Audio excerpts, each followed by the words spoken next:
Cadbury. You want to go for a ride? A ride? Yeah?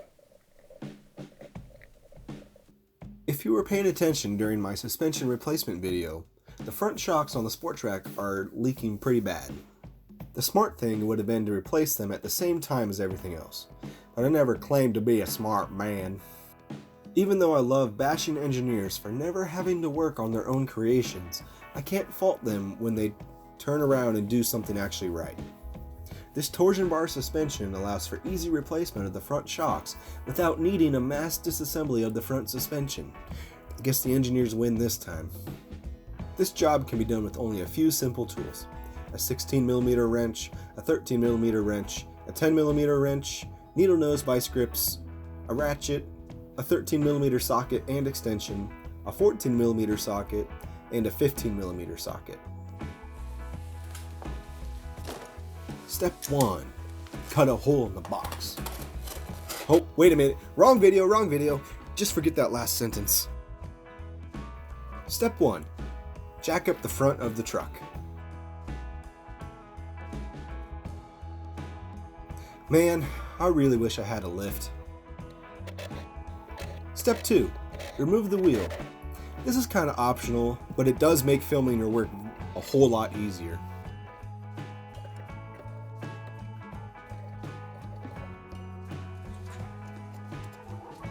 Step 3.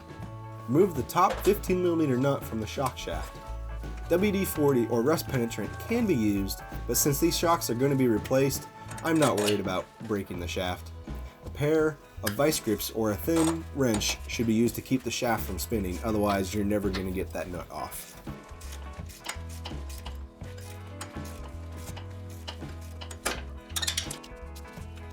Step 4.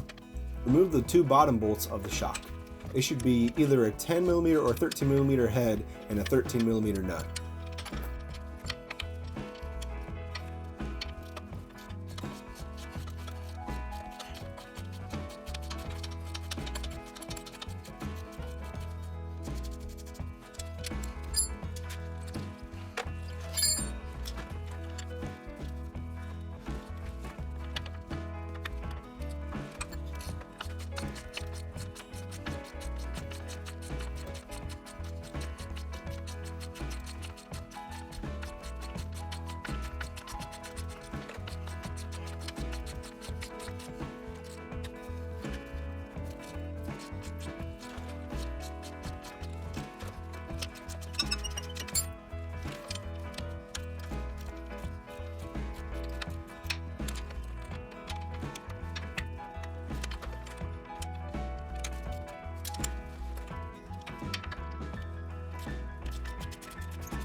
Step 5. Compress the shock to remove it from the frame. The excessive loss of fluid should make this a very easy task. This is exactly why these shocks need to be replaced. There is no rebound left in the old shocks, meaning there is no damping force to counteract the suspension. A new shock should resist compression and return to its original state. The new shocks will come with new mounting hardware, as can be seen here. Step 6. Slide the new shock into the frame. Make sure to have the bottom tab oriented as to sit properly on the control arm. On these, the angle slopes down and away from the vehicle. Step 7. Reinstall the lower bolts. These should be 13mm for the bolt and the nut. Step 8. Before installing the top shaft, put the rubber grommets in place. The rubber grommets should sandwich the frame with the washers on the outside.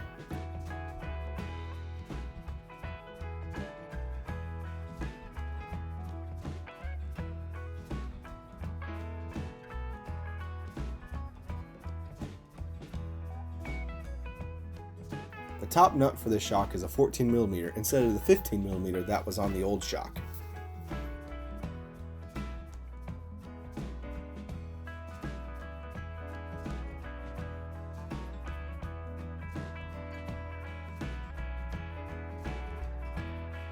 Copy and paste onto the other side.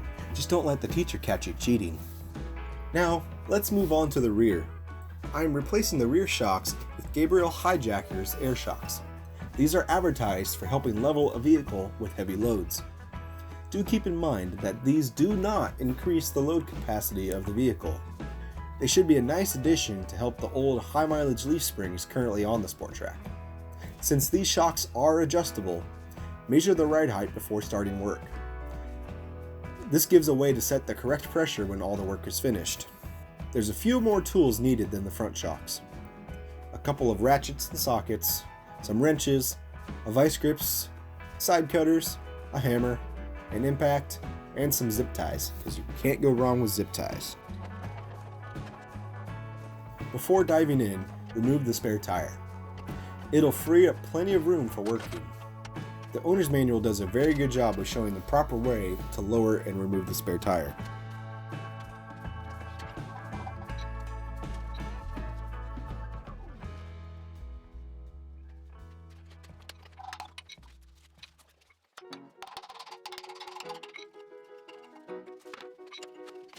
Step 1. Jack up the rear of the truck. Always remember, safety first. I'm putting these jack stands in place to protect my pretty face.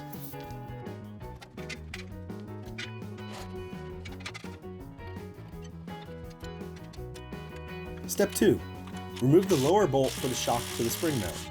A hammer may be needed for a gentle nudge in the right direction. Step 3. Remove the 2 upper bolts that hold the shock to the frame. I believe these were 13mm nuts on the top side of the frame. I did have to use the vice grips to hold the bottom part of the bolts in place.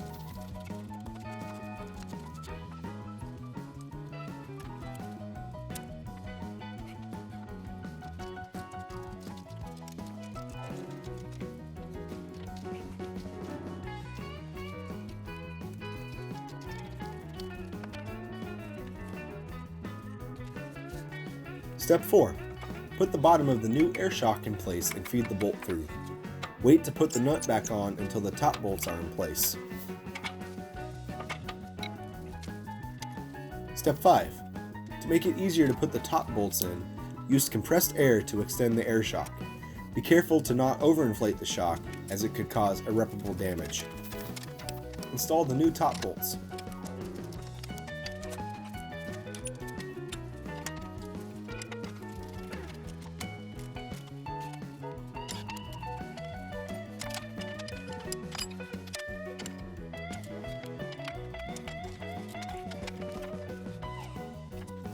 Step 7. Install the nut for the lower bolt. Snap your fingers twice to duplicate this replacement on the other side. Now it's time to run the supplied air hose to the shocks. I decided to mount the valve through the rear bumper and license plate for maximum stealth. I then used the supplied clips and zip ties to attach the air hoses to the frame and the shocks.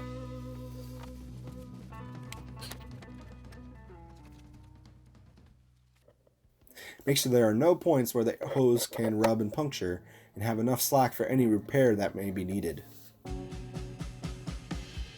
These particular shocks require a minimum of 25 psi and a maximum of 200 psi. With no added weight in the bed, 25 psi will give about the stock ride height. Fit my head in here. 200 psi will give 2 to 3 inches of lift depending on your vehicle. And as always, take the dog on a test drive because you just spent all day ignoring them. Rooster out!